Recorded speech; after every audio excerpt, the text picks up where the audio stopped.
Très dure soirée les amis. Juventus FC Séville, match aller d'Europa League, sachant qu'on joue à domicile. Le stade était éteint jusqu'à la 96e minute où Gatti s'est envolé sur une passe décisive de Paul Pogba pour marquer l'unique but de la Juventus ce soir, puisque la Juventus a égalisé à la toute dernière minute. Et les amis, je ne sais pas quoi vous dire.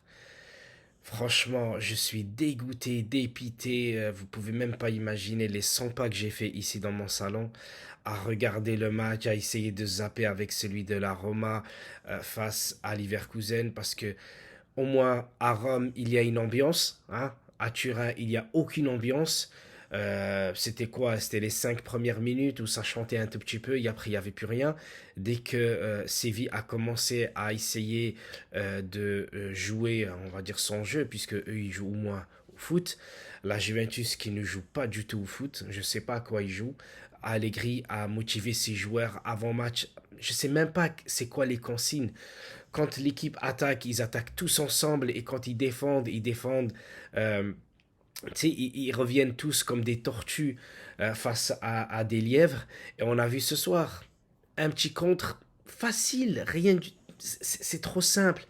Et voilà. Et Séville marque avec un Nasseri d'une passe de Le Campos.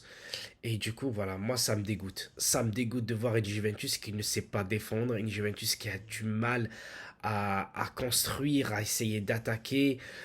Séville, j'entendais le commentateur de Canal Plus Foot, il disait Séville, ils savent, comment que ça s'appelle, ils savent mettre la pression sur la Juventus pour essayer de récupérer le ballon. Non. Je pense que tu te trompes sur ce point-là. Séville n'a même pas besoin de faire un pressing.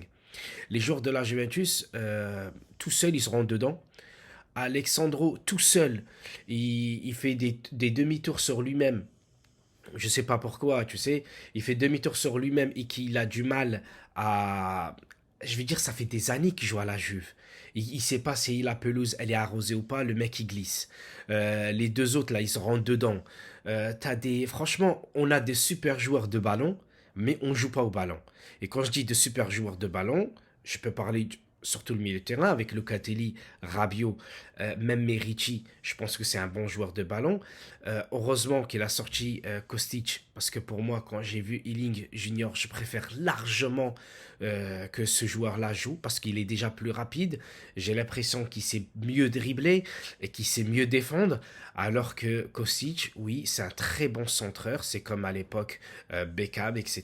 Bon, il est moins voilà, flinguant que Beckham, mais le mec là, il est très bon sur des centres, mais pour défendre et essayer de jouer des contres rapides, voilà, je pense qu'il n'y a pas comparaison. L'autre, il va sur ses 30 ans, l'autre, le petit, je crois, il a à peine 21 ans.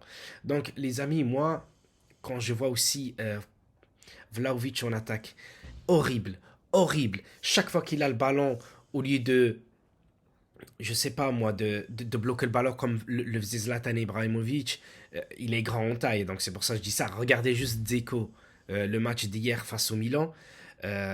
Pour tous ceux qui ont trouvé le match du Milan dégueulasse et qui s'y attendaient pas à ça, et ben sachez que la Juventus le fait chaque semaine. Chaque semaine, la Juve répète les matchs catastrophiques l'un après l'autre. Et du coup, je voyais Dzeko euh, courir, il sait contrôler le ballon, il sait jouer en déviation et tout ça. Et l'autre, tu le vois que râler, il n'est pas content, il est tout le temps hors jeu. Je veux dire, même quand il marque un but hors jeu, il est content. Alors que non, tu dois pas être content. D'abord, tu dois même pas être hors jeu. Je comprends pas pourquoi il est hors jeu.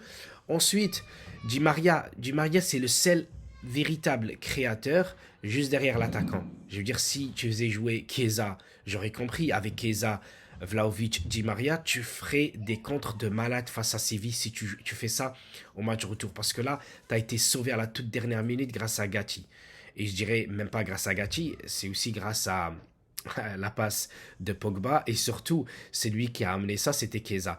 Donc si tu fais jouer tous ces joueurs là je comprendrai, mais là l'autre depuis février je crois il est de retour. Pogba il joue même pas.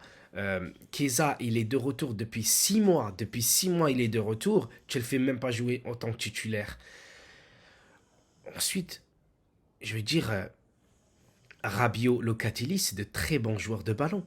Pourquoi tu fais pas jouer un triangle au milieu de terrain et tu fais un trident offensif, comme je viens de le dire, avec Di Maria, Chiesa et surtout Vlahovic.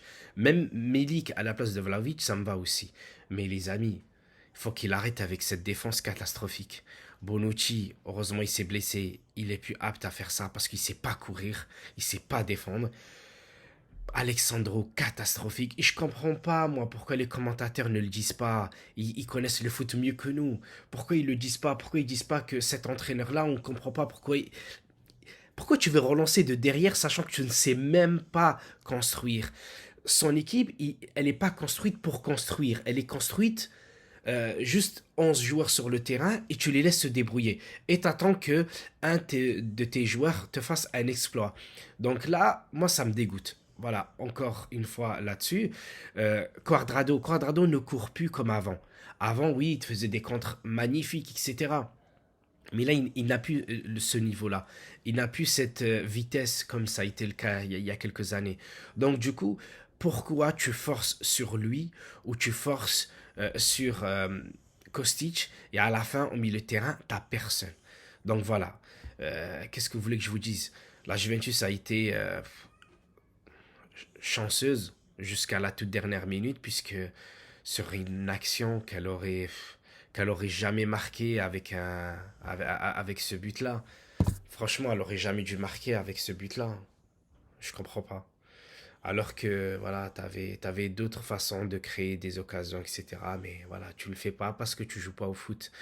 Et t'as une équipe comme Séville qui a gagné 6 fois l'Europa League parce qu'elle a toujours joué. Et encore une fois, une équipe qui joue pas au foot, elle ne gagne pas. Donc il faut qu'ils comprennent ça.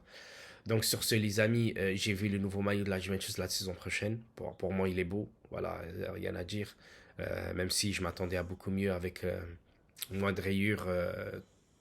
Il y a trop de rayures. Voilà.